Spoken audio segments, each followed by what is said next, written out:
Buenas, mi nombre es Asad Mario Enzo, estudiante de la carrera de Ciencias Políticas. En este video voy a responder la pregunta número 3 del primer parcial de Introducción al Pensamiento Científico, basado en los textos de Ciencia Moderna. Bueno, para empezar vamos a hablar sobre el nacimiento de la ciencia moderna, que se constituye como uno de los momentos más transformadores en la historia y en el pensamiento humano. Se dio entre los siglos XVI y XVII en Europa, donde surgieron una serie de cambios en la manera de observar, de entender y de explicar un poco el mundo que los rodea, dando origen así a lo que hoy nosotros llamamos como ciencia. Todo este proceso no fue una obra de una sola persona ni de un solo momento, sino que fue una construcción colectiva y que se fue dando en distintos momentos, de distintas maneras. Este momento surge dos personas importantes que serían Copérnico y Galileo Galilei. En este caso voy a empezar hablando sobre Nicolás Copérnico y su giro heliocéntrico. Nicolás Copérnico fue un astrónomo polaco que propuso una idea radical para su tiempo de que la Tierra no era el centro del universo. Propuso que el Sol era el centro del sistema planetario y también que la Tierra y los demás planetas giraban alrededor del mismo.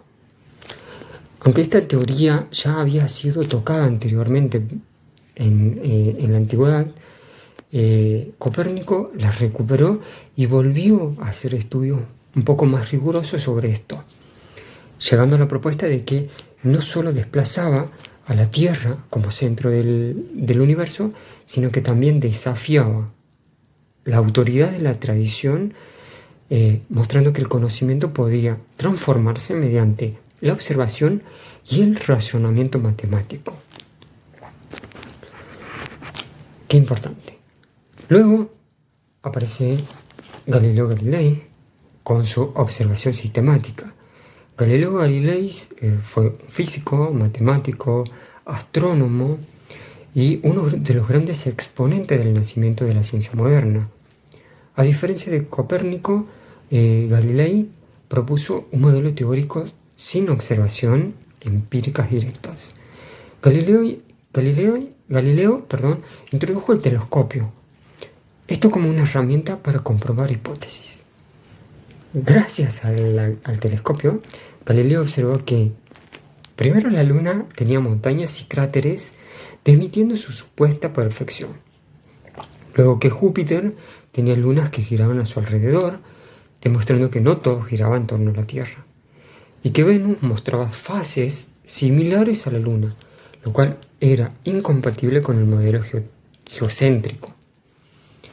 Fue así que Galileo Galilei combinó observación empírica, experimentación y razonamiento matemático, sentando todo en bases del método científico.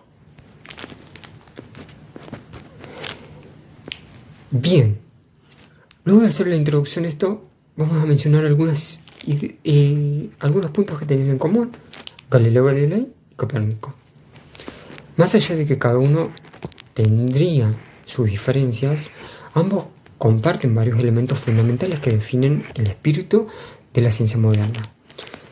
Y podemos empezar a mencionar el rechazo del conocimiento basado únicamente en la autoridad, sea religiosa o filosófica. Ambos cuestionaban el modelo aristotélico y escolástico. Luego la búsqueda de explicaciones racionales y matemáticas para los fenómenos naturales. La valoración de la experimentación y la comprobación de hipótesis. La ruptura con el antropocentrismo, donde el hombre y la tierra ya no están ni son el centro del universo, y su difusión del conocimiento como política pública. Estos aspectos fueron los que marcaron una nueva actitud ante el conocimiento, una actitud crítica, experimental, abierta a la revisión y en diálogo con la naturaleza a través de todos los instrumentos. No podemos seguir hablando de la ciencia moderna sin antes mencionar algunas características. Y a partir de Copérnico, Galileo y otros científicos que también estuvieron dentro del Renacimiento y del Barroco, la ciencia moderna adoptó ciertas características esenciales que la diferencian de otras ciencias. Y una fue, por ejemplo, la universalidad del conocimiento. La ciencia no depende desde un solo punto de vista en particular, sino que busca leyes generales que expliquen los fenómenos en cualquier parte del universo. Luego, el uso del lenguaje matemático. Aquí Galileo afirma en su libro que está escrito en lenguaje matemático. Y que esta idea implica que para entender el mundo es necesario usar fórmulas, ecuaciones y distintos razonamientos matemáticos. Luego la observación, las hipótesis, la experimentación y la verificación. Y dentro de este modelo se fue consolidando lo que con el tiempo fue denominado como método científico. En el método científico donde las ideas debían ser puestas a pruebas en la experiencia. O sea, debería tener una validación. Luego también tenían en común la interdisciplinaridad.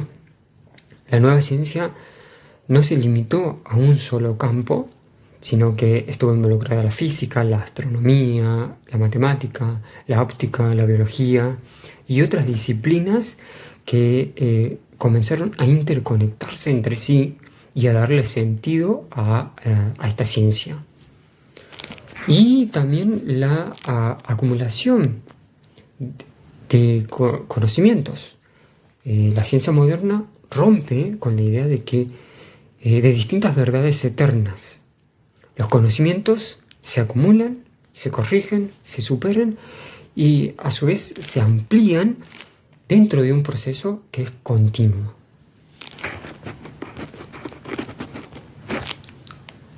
Y de aquí vamos a hablar de la evolución de la ciencia, que esto no fue gracias al genio de algunos individuos, sino que también fue gracias a la aparición y al fortalecimiento de distintas estructuras que sostuvieron, defendieron y consolidaron un poco el conocimiento. Empezando a destacar las universidades, que fueron unos espacios de discusión y conservación del saber. La imprenta, la invención de la imprenta por Gutenberg permitió una difusión masiva de los libros, algo que antes era lento y caro y que era limitado. Y permitió que las ideas científicas llegaran un poco más, llegaran a más personas y de distintas religiones. Las sociedades científicas que surgieron las primeras academias de ciencias en Inglaterra o Francia, donde científicos publicaban sus trabajos, debatían ideas y establecían criterios que eran válidos. Y así también como las revistas científicas, los congresos científicos, aquellos congresos o encuentros que favorecían el intercambio de ideas, la cooperación, interacción y el avance conjunto del conocimiento. En fin,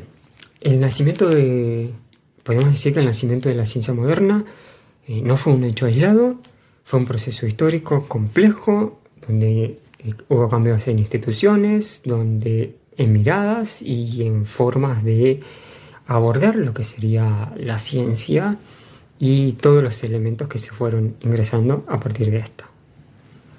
Esto fue todo mi aporte y espero haber respondido a las preguntas del parcial. Gracias.